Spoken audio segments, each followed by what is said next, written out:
Hello guys, day 2 ng dribbling lesson po ng aking anak. Tara po. Kaya ito,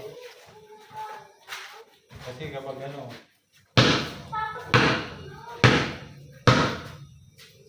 pwede ka rin. Kung kaliwete ka, pwede naman kanan.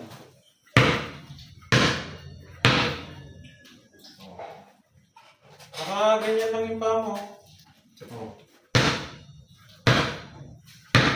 O, di ba? Pwede rin ganun. Paano ka? Step mo yung paa mo dun, oh. 1. Bagsak mo. 1. Oh, pwede rin yan. Tignan mo yung forma ng katawan, no? Tignan mo yung forma ng katawan ko. Kahit masabra siya. Tignan mo. Tignan mo. Saan ko makita pero okay.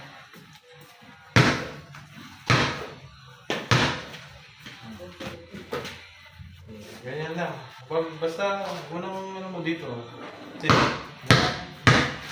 Ang purpose kasi ng pagdidribble ng isang kamay.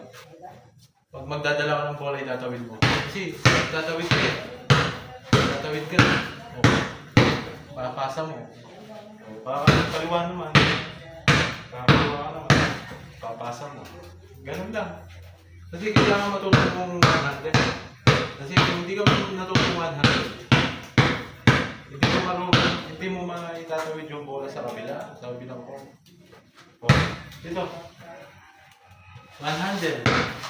Oh, sige. 100. 100. Sige. So, 100 lang. Huwag mo ulit. Oh. So, sa kaliwa naman. Kaliwa. Kaliwa. 100. Oh. Kaya ngayon, gagamitin mo ng left tsaka right. So, left. Parang nagsasayaw ka lang. Oh. Oh. Okay. Sige. Ay, hindi ha. Oo nga pala, i-VV ko na eh. Double yun. Double na yun.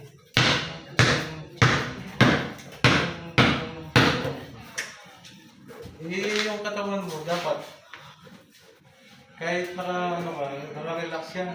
O, tignan mo.